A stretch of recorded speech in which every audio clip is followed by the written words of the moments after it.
नमस्कार साथियों, स्वागत है आप सभी का अनअकैडमी पर। मैं हूं अंकित अवस्थी। कैसे हैं आप? क्या मैं आपको सुनाई और दिखाई दे रहा हूं?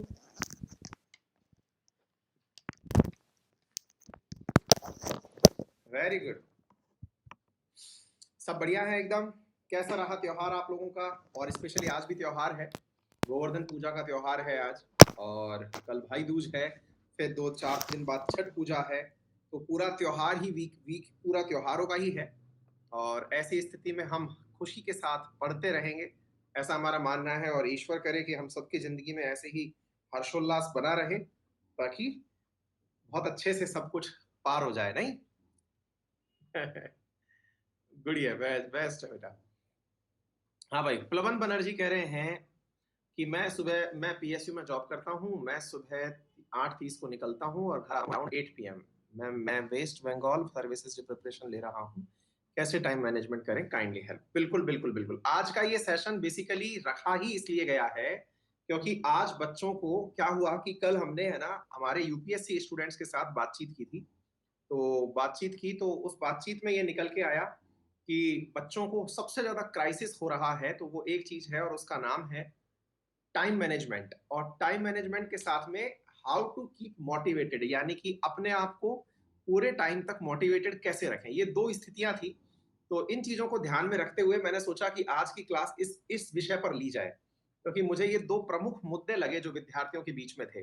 तो आज हम चर्चा करेंगे उन्हीं चीजों को ध्यान में रखते हुए। और रही बात इस चीज की कि टेस्ट की, कि सर क्विज होगी या नहीं होगी, तो आज जो मॉर्निंग वाला सेशन लिया था ना अपन ने वाईफाई स्टडी 2.0 पे, वो काफी डिटेल में लिया था मैंने इसी कारण से, क्योंकि आज हमारी टीम तो है छुट्टी पे। तो उन्होंने जो क्वेश्चन वश्चन बना के भेजने वाला काम था वो तो किया नहीं। तो छुट्टी पे है तो हमने सोचा कि बच्चों से आज बात कर ली जाए। थोड़ा त्योहारी माहौल है और ऐसी स्थिति में बच्चों के साथ बातचीत की जाए, है ना? तो क्यों ना आप लोगों का पूरा दिशा निर्देशन दिया जाए, कैसे प्रिपरेशन करनी चाहिए यूपीएससी की, इस विषय पे बात की जाए।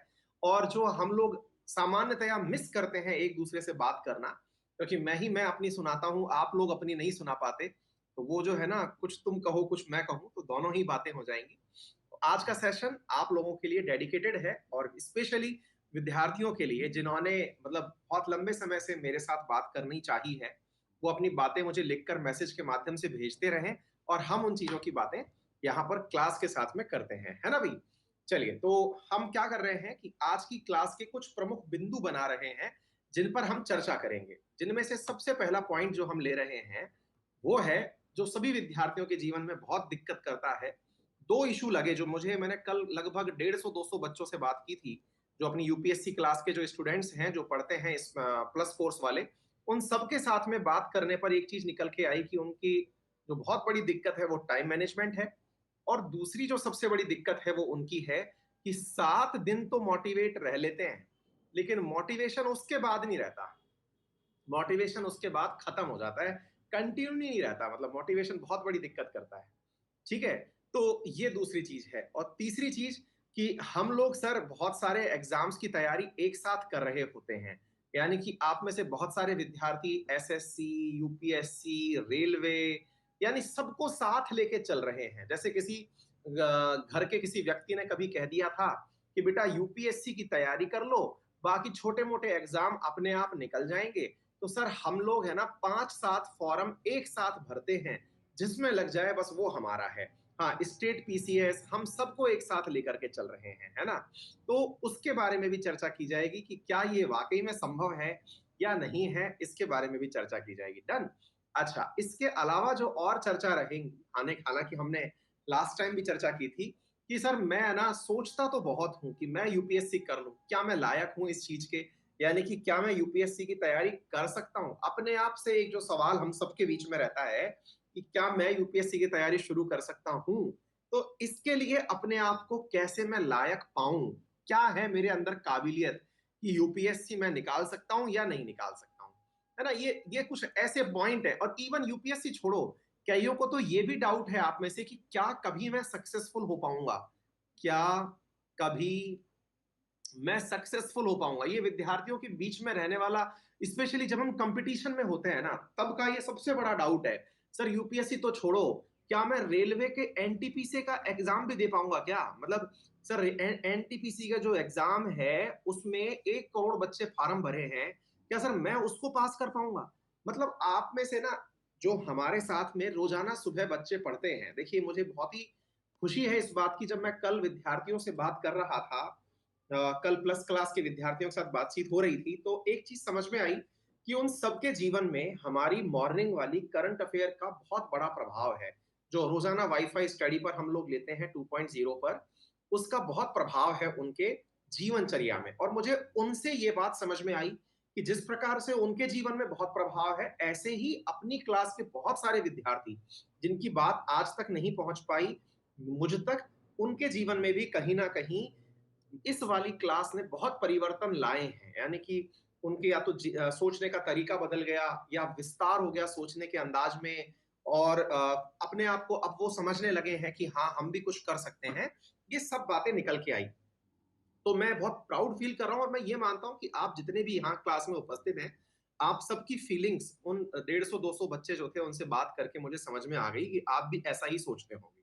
अच्छा, तो इन 5 चीज़ों को अभी हम शुरुआत में डिस्कशन में ले रहे हैं।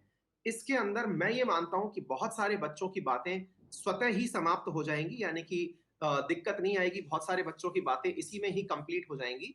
उसके बावजूद भी अगर कोई इश्यू बच जाएगा, तो उसे हम अंत में डिस्कस कर लेंगे। हाँ भाई, एक बार थम्स अप कर दीजिए कि हाँ सर, ये इश्यू जो आपने उठाए हैं, ये हमसे रिलेवेंट हैं। है ना? हाँ जी, और इसमें मैं एक काम करता हूँ कि 1, 2, 3, 4, 5 इनमें से जो भी आप चाहें, कौन से मुद्दे पर मैं पहले बोलूं, उसके बारे में आप बता दीजिए। तो मैं यहां पर इनके बारे में A B C D E, ये मैं 5 पोल बना रहा हूं।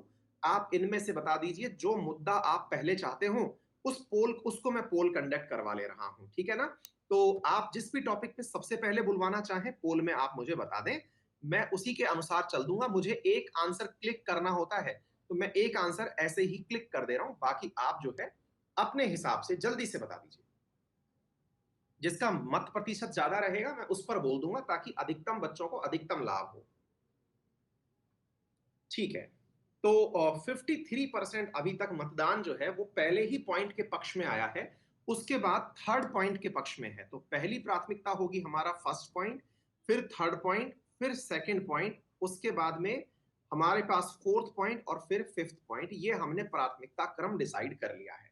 ठीक है ना? चलो बच्चों, शुरू करते हैं। सबसे पहला बिंदु जो हमारे सामने बहुत बड़ी इशू बन करके आया हुआ है, और वो क्या है, आते हैं। सबसे पहला है समय प्रबंधन। और मैं आपको एकदम ऑनेस्टली सारी बातें बताऊंगा, कोई भी किताबी बात नहीं बताऊंगा, कोई भी ऐसी कहानी या प्रेरक व्यक्तित्व के बारे में नहीं बताऊंगा कि उसने ऐसा किया था तो ऐसा हो गया था। एकदम नेचुरल तरीके से हम चलेंगे, और उस चीज को अपने ही सराउंडिंग में जो लोग उपस्थित हैं उनसे समझने का प्रयास करेंगे। छोटे छोटे बीच बीच में पोल होते रहेंगे, आप उन पोल में पार्टिसिपेट करते रहना। ठीक है, सबसे पहला प्रश्न आ रहा है, और वो ये है, क्या कभी आपने अपनी मां को, ऑनेस्टली आंसर देना, यस और नो में, ट्रू और फॉल्स में आंसर देना, क्या कभी आपने अपनी मां को फ्रस्ट्रेट होते देखा है खुद के काम के लिए?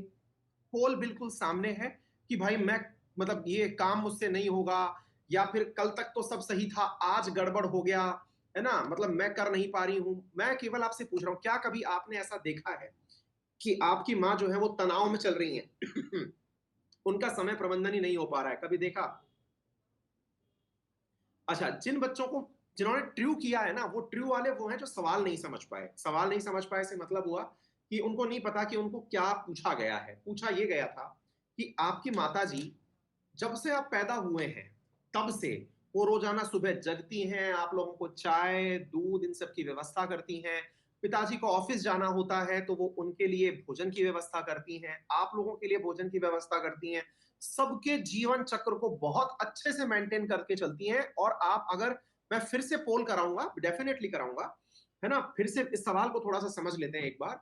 और इवन जब आप सोने जाते हैं तब तक वो किसी भी काम को, आपके किसी भी काम को मिस नहीं करती हैं। आपने कभी भी उनके इस कार्यक्रम को टूटते हुए देखा है क्या? कि 7 दिन तक तो सही चल रहा था, लेकिन अचानक 15 दिन बाद फिर पता चल रहा है कि मम्मी लंच के टाइम पे डिनर बना रही है, डिनर के टाइम पे ब्रेकफास्ट बना रही है, बच्चों को सुबह दूध चाय देनी थी, मम्मी जो है वो दोपहर में पिला रही है। मतलब आपसे ये प्रश्न पूछा गया, क्या ऐसा लगता है आपको कि हमारी माँ अव्यवस्थित है? एक बार फिर से पोल में पार्टिसिपेट करते हैं, क्या हमको ऐसा लगता है कि हमारी माँ अव्यवस्थित है? बताइए, ट्रू और फॉल्स में बताइए। ठीक है, 4% विद्यार्थी ऐसे हैं जिनको उनकी माँ में कमियां नजर आती हैं, कि उनकी माँ जो है वो अव्यवस्थित है। 6% है। चलिए, ऐसे भी लोग होते हैं जिन्हें माँ में भी कमियां नजर आती हैं, हालांकि रेयर होते हैं ऐसे लोग, लेकिन फिर भी चलिए मान लेते हैं, है ना? ठीक है, क्योंकि जब जब ईश्वर के भजनों के ऊपर भी कोई डिसलाइक कर सकता है, भगवान को भी कुछ बोल सकता है, तो फिर माँ की तो फिर क्या बात है, नहीं? चलिए, कोई बात नहीं। लेकिन मैं आप सबके बहुमत के साथ में, इस बात के साथ मैं कहता हूं, अब कुछ विद्यार्थी कह रहे हैं कट कट के आवाज आ रही है। मैं एक बार रिफ्रेश कर दूं, अगर आपकी अनुमति हो, जल्दी से एक बार थम्स अप कर दो, फिर मैं रिफ्रेश कर देता हूं ताकि उनकी भी समस्या दूर हो जाएगी, है ना? 1 मिनट।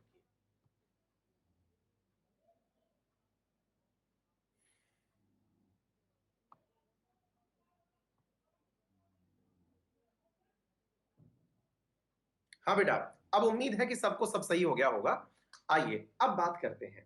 तो सबसे महत्वपूर्ण बिंदु यहां पर क्या निकल के आया, कि हमको हमारी माँ के किसी भी कार्यक्रम में कोई भी मिक्स एंड मैच नहीं मिला। ऐसा नहीं था कि लंच के समय ब्रेकफास्ट और ब्रेकफास्ट के समय डिनर, ऐसा कभी नहीं था। ऐसा भी कभी नहीं था कि सर्दियों के कपड़ों की जगह वो गर्मी के कपड़े आपको निकाल दी, या ऐसा भी कभी नहीं था कि आपके दिवाली के समय पर आपको खिचड़ा बना के खिला दी। यानी कि उन्होंने जितने भी त्योहार आए, जितने भी मौसम आए, जितने भी दिन आए, उन सबको बड़े ही व्यवस्थित तरीके से बनाया है। और ये हमारे सामने सबसे बड़ा रोल मॉडल है। जो हमारी सबसे बड़ी समस्या है, दैट इज टाइम मैनेजमेंट। उस टाइम मैनेजमेंट की जो सबसे बड़ी प्रबंधन गुरु है ना हमारे घर में, वो हमारी माता जी हैं। अगर कभी हम उन चीजों को समझें तो, क्या आप मेरी बात समझ पा रहे हो? अगर सहमत हो तो थम्स अप करना। हमारे समय प्रबंधन की जो सबसे बड़ी गुरु हैं, और मैं ये नहीं कह रहा किसकी माँ शिक्षित है, किसकी माँ अशिक्षित है, कौन सी माँ बहुत ज्यादा समझदार है, कौन सी माँ कम समझदार, मैं कोई बात ही नहीं कर रहा हूं। मैं यूनानिमसली एक लाइन बोल रहा हूं, और वो है हमारी माता जी, जो कि हमारे जीवन की सबसे बड़ी समय प्रबंधन की गुरु है। तो चलिए आज हम अपनी माता जी का जीवन चक्र एक बार एनालाइज करते हैं, कि वो कैसे सभी चीजों को इतने अच्छे से व्यवस्थित रखती हैं। क्या कारण है कि वो कभी भी पापा को किसी भी काम के लिए लेट नहीं होने देती? क्या कारण है कि परीक्षाओं में वो हमसे पहले जाग जाती हैं? क्या कारण है कि त्योहार के समय हम लोग तैयारी करें उससे पहले वो तैयारी करना शुरू करती हैं? आप सोच के देखिए, अभी दिवाली के समय पे आपके घरों में जो सफाई हुई, उस सफाई में माता जी ने कोई 15 दिन पहले से ही बीड़ा उठाया हुआ था। आप लोग कभी नोटिस करिएगा कि वो कभी भी खाली नहीं बैठती हैं। आप मतलब, ये मैं आपको इसलिए उदाहरण दे रहा हूं ताकि हम अगर कभी भी, जो विद्यार्थी बार बार ये पूछते हैं ना कि हमारा मोटिवेशन डाउन हो जाता है, हमारा मोटिवेशन नहीं रहता, बना हुआ नहीं रहता, उन लोगों को बता रहा हूं ताकि वो कभी भी नर्वस नहीं होंगे, कभी समय प्रबंधन गलत नहीं होगा, कभी उनका मोटिवेशन गलत नहीं होगा। ठीक है ना? तो अब उनको थोड़ा सा हम नोटिस करते हैं। क्या आपने कभी देखा कि वो कभी भी फ्री नहीं बैठती? किसी भी समय फ्री नहीं बैठती। वो कुछ भी कर रही हो, उनके दिमाग में आगे की रणनीति चल रही होती है। आज उन्होंने भले ही, मतलब कल दिवाली का त्योहार मनाया था, तो वो आगे तक की सोच रही हैं कि भाई दूज पर जो बेटी आएगी उसके लिए क्या करना है, जो उनकी ननद आएंगी उनके लिए क्या करना है, उन्हें अगर कहीं जाना है तो क्या करना है। और तो और वो यहां से आगे के त्योहारों के बारे में सोच रही हैं। उन्हें यह भी पता है कि जब कल को कोई गेट पर मांगने आएगा तो उसे क्या देना है ना? उनको ये पता है कि भाई मसाला किचन में खत्म हो गया। तो सबसे पहली बात तो क्या है? सबसे पहली बात यह है कि वो हर चीज के लिए पहली जो चीज निर्धारित करती हैं वो है प्रायोरिटी। तो हम भी जब समय प्रबंधन करें, आज हम अपनी माताजी को समझने का प्रयास करते हैं, उसके बाद में हम लोग अपने आप के ऊपर कहेंगे कि यार हम कितनी छोटी चीज के लिए परेशान थे। मतलब हमको अब दुनिया में किसी और के मोटिवेशन की आवश्यकता नहीं है, अगर हमें अपनी माताजी का मोटिवेशन प्राप्त है।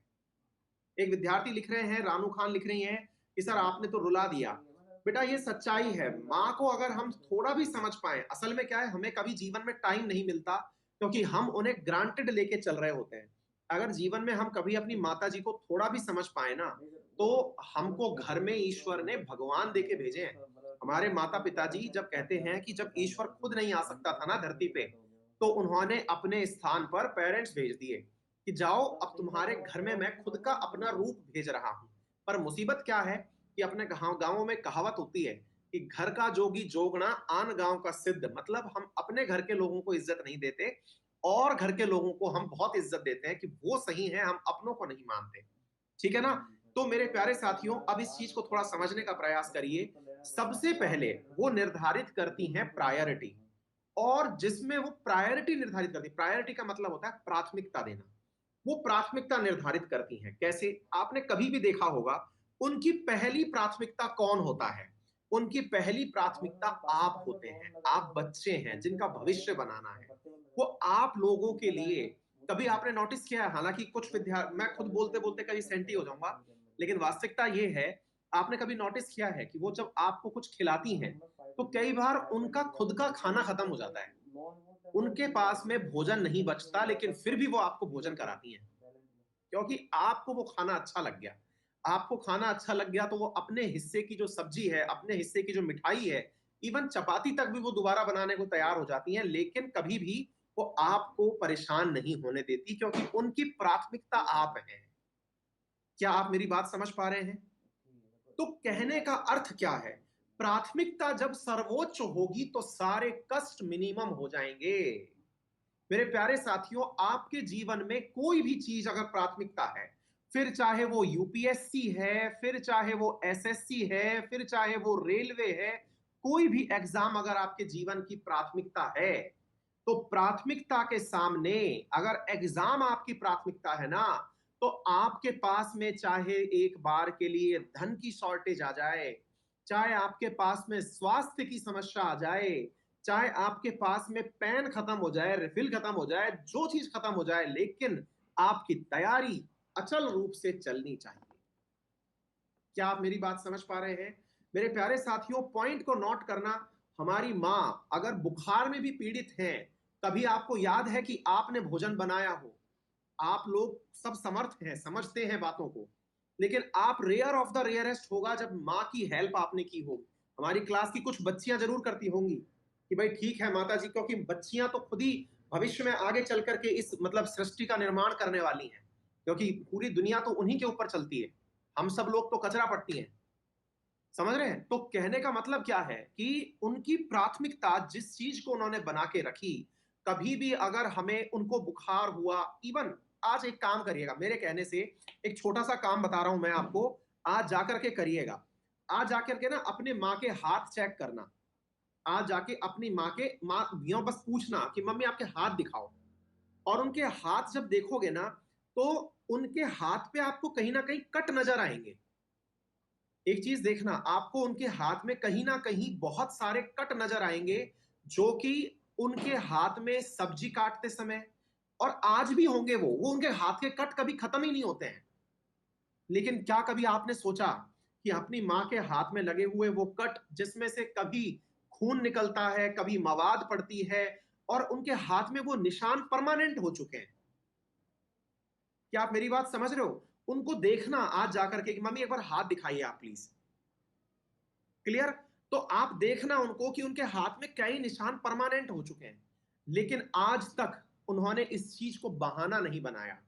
आज तक आपके भोजन को कभी भी उन्होंने रुकने नहीं दिया। आपके किसी भी काम को कटे हाथ में भी उन्होंने बर्तन मांजे हैं, कटे हाथ में भी उन्होंने आपके लिए आटा गूंदा है।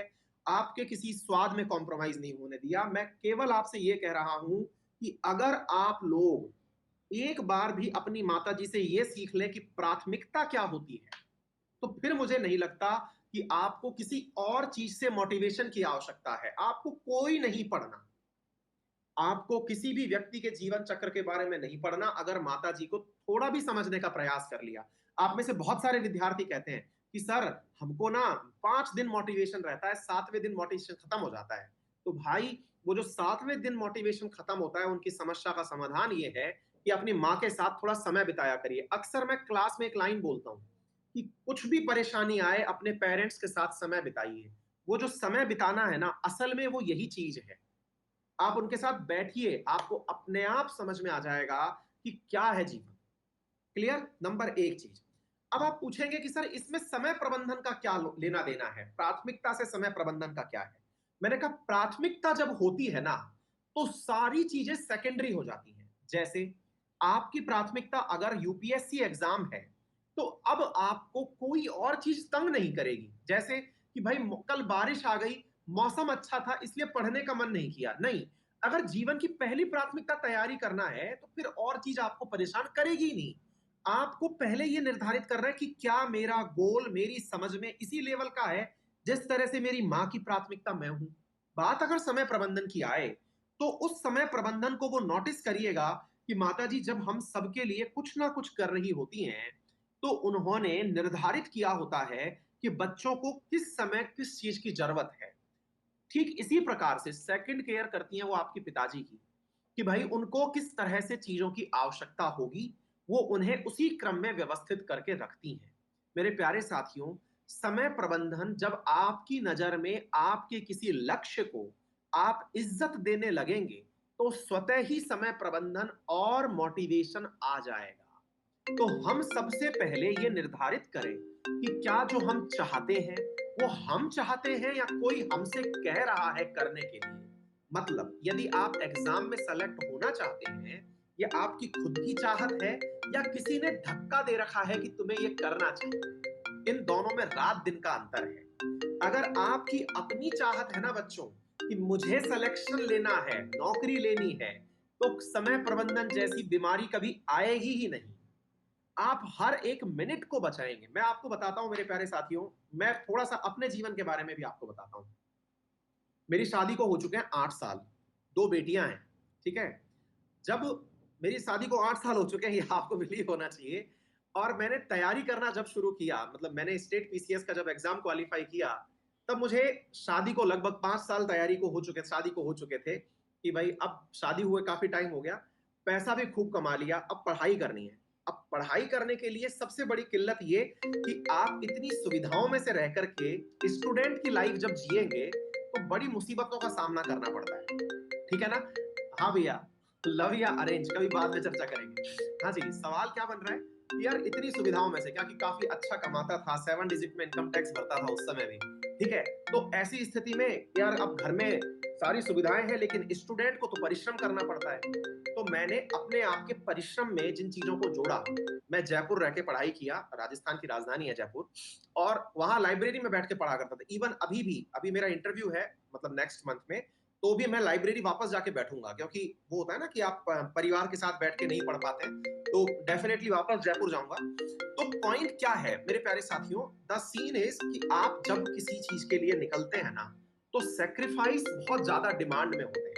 कि आप जब कोई काम कर रहे हैं, तो आपने कितना उस चीज के लिए बलिदान देने की सोची है कि हाँ भाई, मैं इतनी चीज इसके लिए दे सकता हूं। और जब आपकी प्राथमिकता में वो चीजें आ जाती हैं कि मुझे ये एग्जाम क्वालिफाई करना है, तो आपकी जितनी भी चुनौतियां हैं वो स्वतः ही सेटल होने लग जाती हैं। जैसे जब मैंने सोचा कि मुझे आरएएस क्वालिफाई करना है, तो मैंने सबसे पहले जो घर की समस्या हो सकती थी उनको मैनेज किया, अपने परिवार की काउंसलिंग करी। आप इस तरह से अंदाजा लगाइए, आपके पास अभी शायद ही ऐसी जिम्मेदारियां हों कि ससुराल वालों को भी मनाना है, घर वालों को भी मनाना है, बच्चों का भी ख्याल रखना है, और उस बीच में पढ़ाना भी है, पढ़ना भी है, ये सारे काम करने हैं। तो ऐसी स्थिति में मेरे प्यारे साथियों, जो प्राथमिकता होती है ना, वो आपको यही चीज सिखाती है कि एक बार प्रायोरिटी अगर आपने बना ली, तो मैनेजमेंट स्वतः ही चला आता है। आप उनके लिए जो चीजें निर्धारित हैं वो खुद से सोचते हैं कि इसकी आवश्यकता होगी, चलो इसे पहले ही पूरा कर देते हैं, ताकि पढ़ाई में दिक्कत ना आए। उम्मीद है कि आप मेरे इशारे समझ रहे होंगे। तो मेरे प्यारे साथियों, सबसे पहली चीज निर्धारित करिए कि क्या आप वाकई में चाहते हैं कि मुझे एग्जाम क्वालिफाई करना है, और अगर हाँ है इसका आंसर, दिल से हाँ है, किसी के बिना कहे हाँ है, तो फिर मेरे प्यारे साथियों आपको ये 2 बिंदु परेशान ही नहीं करने वाले। तो मैंने आज आपको अपने माताजी के जीवन से एक बहुत बड़ी चीज सिखाई है, वो है प्राथमिकता, जिसके निर्धारित होने के बाद दुनिया की सारी चीजें सेकेंडरी हो जाती है। क्लियर? चलिए, अब हम बढ़ते हैं दूसरे बिंदु की तरफ कि सर फिर समय प्रबंधन करते समय किस चीज का ख्याल रखें। अब यहां पर एक बहुत बड़ा मुद्दा आ रहा है, इसे समझने का प्रयास करें। सामान्यतया हम टाइम मैनेजमेंट करते हैं ना, तो हम कंफ्यूज हो जाते हैं दो लोगों के बीच में। किन लोगों के बीच में?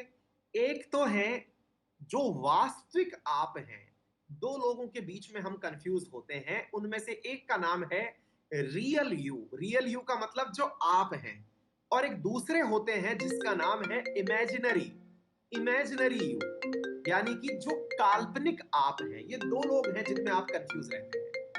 क्या आप मेरी बात समझ पा रहे हैं? दो व्यक्तियों के बीच में आप कंफ्यूज होते हैं। एक तो वास्तविक आप जो हैं आप, और एक वो जिसकी आप कल्पना करते हैं कि मैं ऐसा हो जाऊं। और उस काल्पनिक आप में सामान्यतया जो व्यक्ति है वो आप नहीं है, वो कोई दूसरा व्यक्ति है। वो कोई दूसरा व्यक्ति है जिसका जैसा जीवन आप जीना चाहते हैं, जिसका जैसा जीवन आप जीना चाहते हैं। जैसे हो सकता है कि कोई सिलेक्टेड कैंडिडेट हो सकता है कोई टीचर हो जिससे आप बहुत मोटिवेटेड हो सकता है आपके बड़े भैया हो, आपकी माँ भाई मतलब दादा परदादा कोई भी हो। वो कोई व्यक्ति है जिसका जैसा आप बनना चाहते हैं, और ये वास्तविक आप है। अब पसड़ कहां जाते हैं हम लोग कि हमने इस दूसरे व्यक्ति में किसी का हाल ही में उदाहरण देखा। क्या उदाहरण देखा?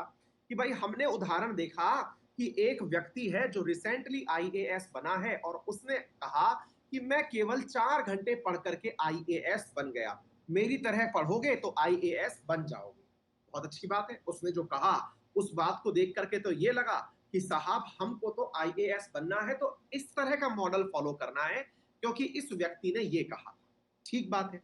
लेकिन हमें ये नहीं पता कि जिनके बीच में, यानी कि इमेजिनरी यू, यानी वो जो दूसरा व्यक्ति जिसके जैसा आप बनना चाहते हैं, और वास्तविक आप, इन दोनों में क्या समानताएं हैं और क्या असमानताएं हैं।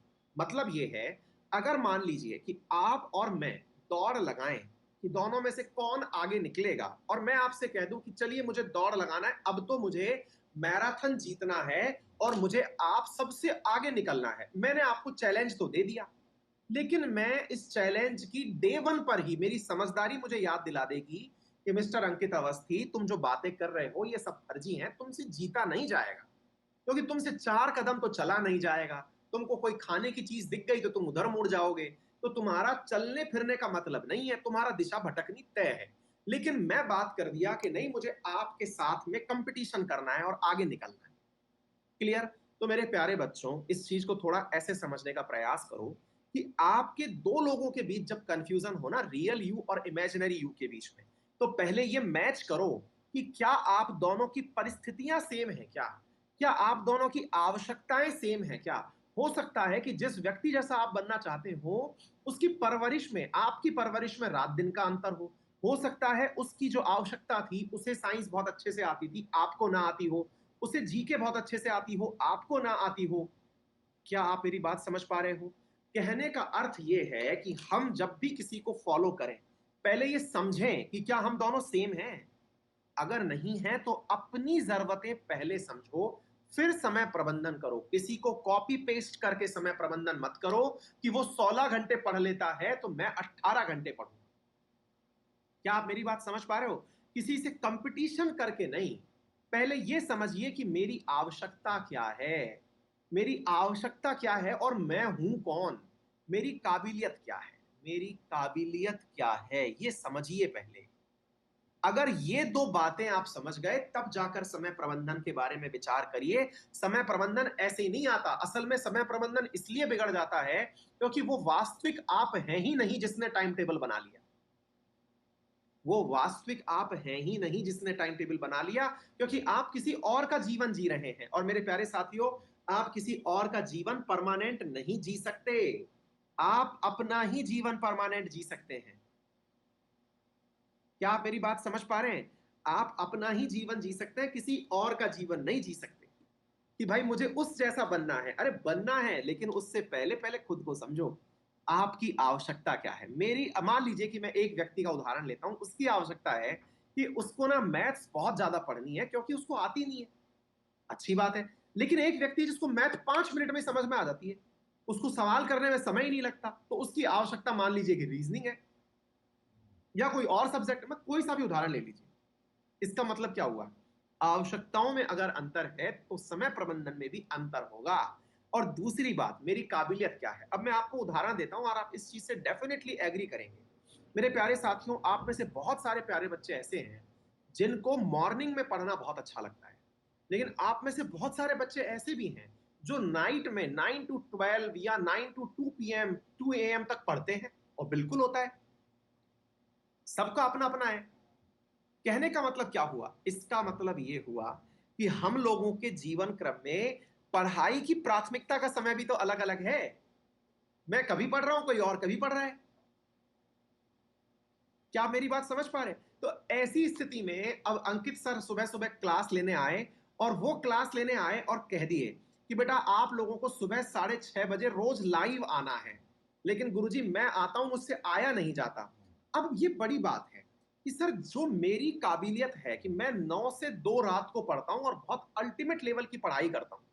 अब मैं आया, मैंने कहा नहीं बेटा, मॉर्निंग में 6:30 आप लाइव आ जाना, मैं 6:40 तक आपकी क्लास शुरू कर दूंगा। तो आप लोगों को मैं 6:30 बजे के लिए मोटिवेट कर दिया, लेकिन आप हो कि नहीं सर मुझसे तो आया ही नहीं जा रहा, सही क्या है? मैंने कहा देखो भाई, अगर नहीं आया जा रहा तो आपके लिए यदि ये सही है तो आप इसी को अपना के पढ़ना शुरू कर दो, कोई बुराई नहीं। लेकिन अगर कहीं से भी इस चीज में फायदा है, किस चीज में, कि मॉर्निंग में 6:30 बजे अगर लाइव आ रहे हो तो आपको फायदा अगर समय बचने का है कि मेरा समय बचेगा।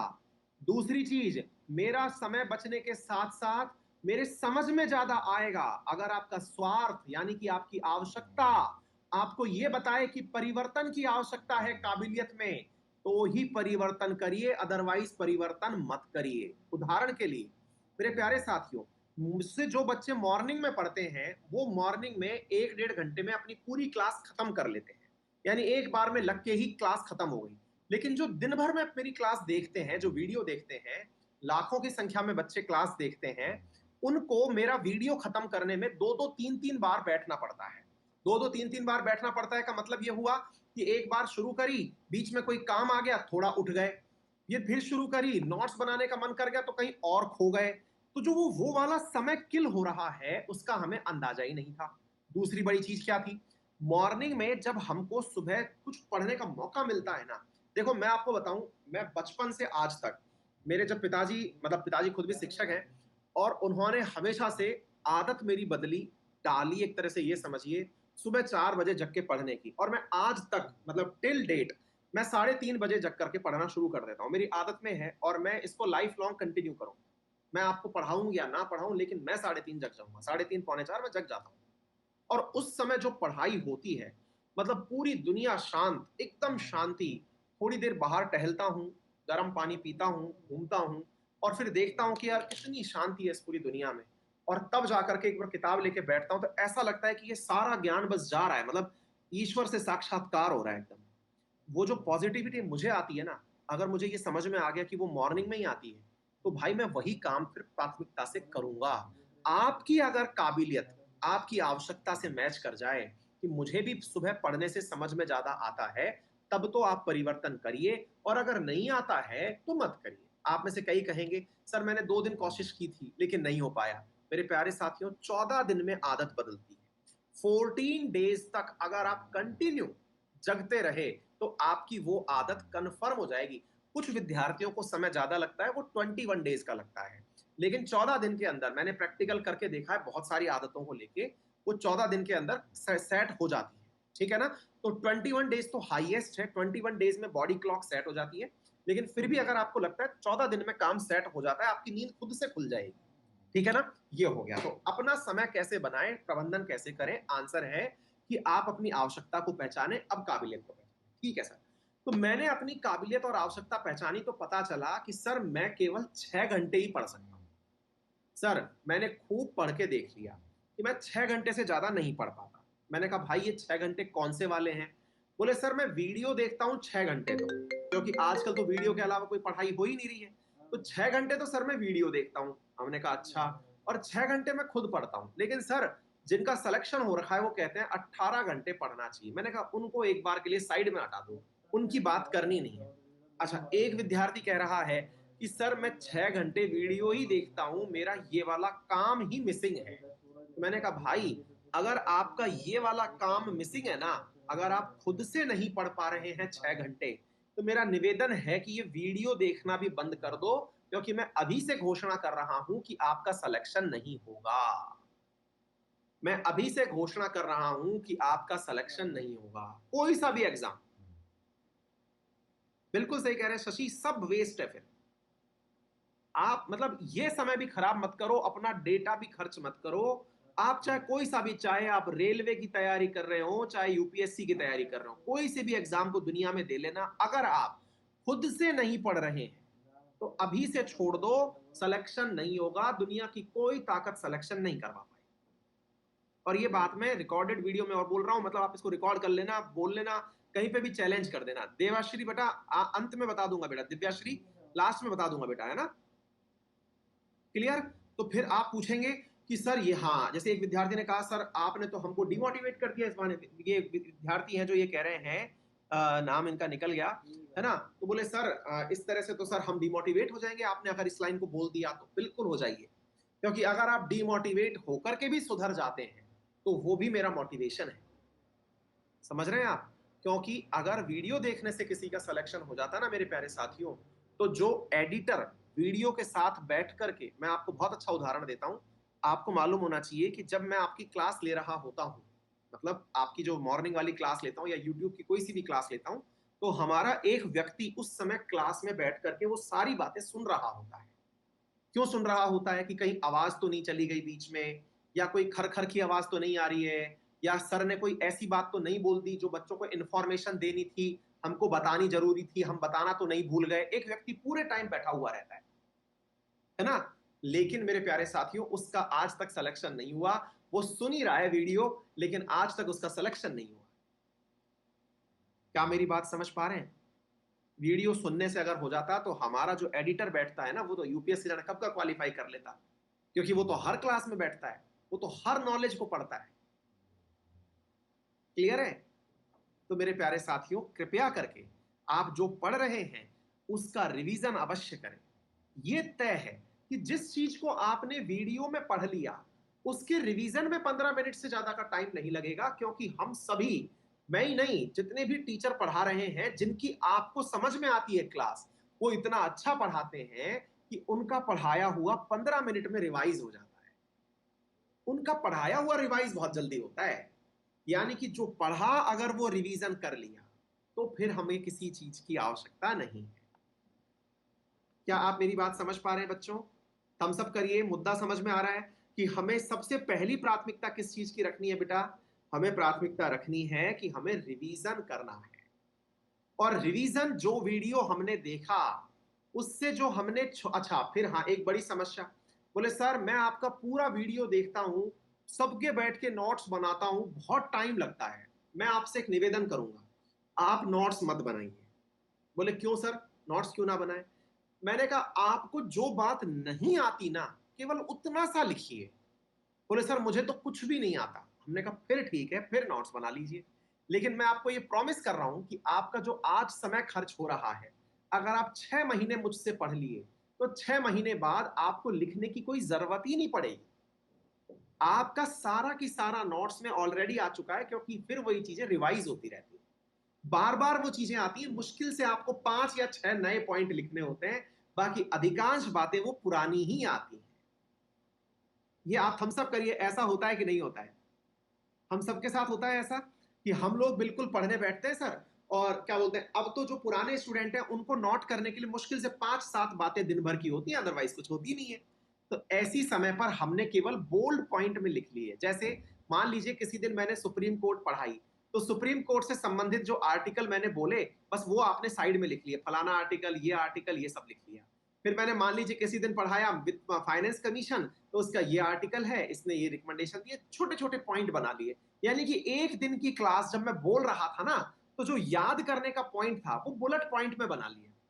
बुलेट पॉइंट में लिखते चले गए, अच्छा अच्छा ये वाली बात है, ये वाली बात है, बस खत्म। छोटे छोटे पॉइंट बना लिए, बाकी तो कंटेंट मैं आपको देता ही हूं। मैं आपको टेलीग्राम पर क्लास के नीचे वो सारा कंटेंट शेयर करता हूं, ज्यादा रीडिंग लगानी है तो वहां से लगा लेना। क्लियर?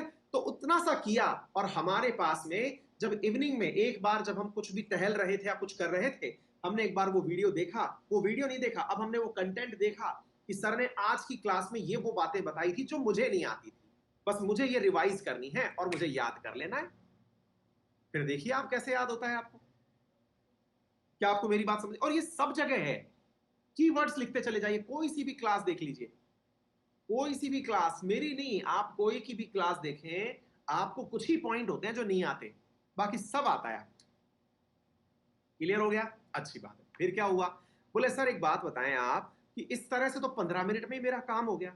मैंने कहा भाई आपने 6 घंटे में ऑन एन एवरेज 4 से 5 क्लासेस देखी होगी, तो इन 5 क्लासेस का समय लगाइए आप। 5 क्लासेस का या 4 क्लासेस का जो समय लगा, 15 5 75, सवा घंटे तो यही हो गया। मैं तो 1.5 घंटे मान के चल रहा हूँ, रिवीजन के 1.5 घंटे तो आपके यही खल गए, और इसमें छोटा मोटा ब्रेक और आ गया, क्योंकि 45 मिनट से ज्यादा पढ़ना नहीं चाहिए। 45 मिनट बाद ब्रेक चाहिए 15 मिनट का, तो मैं ये मानता हूं कि आपके 2 घंटे पूरे पूरे रिवीजन में चले। फिर बोले सर हम बाकी 6 घंटे क्या करें, बाकी 4 घंटे क्या करें? मैंने कहा भाई अब देखो, आप में से जिन भी विद्यार्थियों ने ये कार्यक्रम अगर शुरू कर दिया ना, तो उन्हें कभी भी टाइम मैनेजमेंट में दिक्कत ही नहीं आएगी। वीडियो देख लिया सुबह या वीडियो देख लिया दिन में, और उसको हमने अपने हिसाब से जब रिवाइज करना चाहा कर लिया। क्लियर हो गई? अच्छा, अब बात आती है सर एक बात बताइए कि जो बाकी बच गए 4 घंटे जो पढ़ने के हैं उसको कैसे मैनेज करें?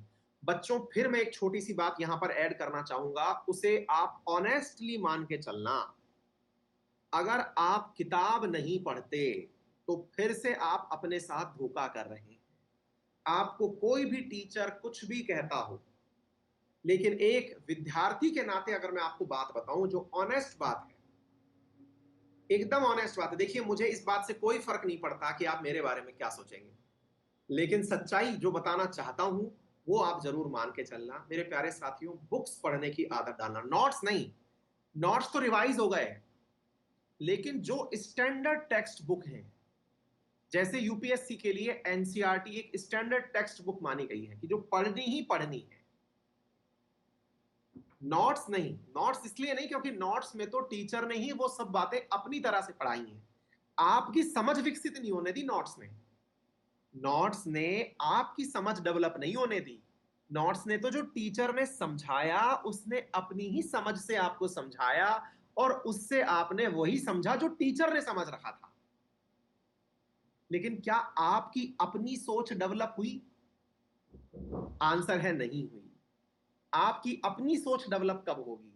जब आप खुद से किताबें पढ़ेंगे, जब आप खुद से लाइन टू लाइन उसका अर्थ अपने विवेक से, अपनी डिस्क्रिशनरी पावर से समझेंगे कि यहां अर्थ लिखा हुआ है, यहां लिखा हुआ है लाइन में कि पृथ्वी 23.5 डिग्री घूमती है, तो इसका अर्थ क्या है, खुद से विजुअलाइज करिए।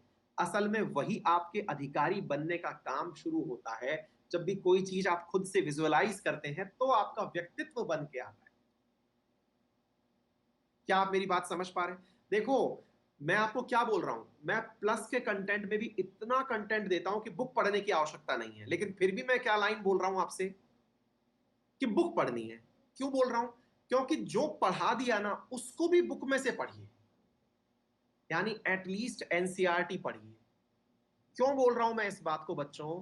क्योंकि आप इस तरह से पढ़ लीजिए कि देखते हैं सर ने क्या गलत लिखाया है, क्योंकि भाई टाइपिंग ने टाइप किया है, कहीं ना कोई ना कोई त्रुटि तो होगी ही। तो चलिए इसको स्टैंडर्ड बुक्स में से चेक करते हैं, लेकिन करिए, आदत में डालिए। इससे जो आपका व्यक्तित्व बन के आएगा उसे कहते हैं आत्मनिर्भर बनना। कल को कभी आपको ऐसा समय आए कि क्लास पढ़ने का मौका ना मिले, आपके पास ही टाइम ना हो और आपको खुद से पढ़ना पड़े, तो आप खुद से भी पढ़ करके मेरे प्यारे साथियों सिलेक्शन निकाल लें। आप सेल्फ रिलायंट हो जाएंगे अगर आप किताबें पढ़ना शुरू करें। बुक्स में रीडिंग में ज्यादा टाइम लगता है, बिल्कुल संतोष सही कह रहे हैं, लेकिन जिन्होंने बुक्स को पढ़ करके कुछ सीख लिया वो अपने आप के साथ इतने कॉन्फिडेंट होके घूमते हैं कि उन्हें लगता है। देखो बच्चों, एक सिंपल सी बात समझना, आज मैं आपको बुक से ही कंटेंट बना के पढ़ाता हूं, लेकिन फिर भी क्या होता है, कुछ बातें मैं इसलिए नहीं पढ़ाता क्योंकि मैं ये मानता हूं कि ये तो आपको आती होगी, क्योंकि मैंने इतना अच्छे से सिखाई है। लेकिन मुझे क्या पता कि वो आपको याद ही नहीं है, या फिर आपने उसको पढ़ा ही नहीं और आपको आती नहीं थी। तो मेरे प्यारे साथियों, ऐसी स्थिति में बहुत ज्यादा जरूरी होता है कि आप खुद की आवश्यकता को पहचाने, उसे किसी ना किसी बुक में। अच्छा, एनसीईआरटी के अलावा कौन सी बुक पढ़ें? बहुत सारी किताबें जो आपके ही सीनियर्स ने, आपके जानने वालों ने, आपके टीचर्स ने बताई हैं, वो उन बुक्स को लेकर के पढ़ना शुरू करिए।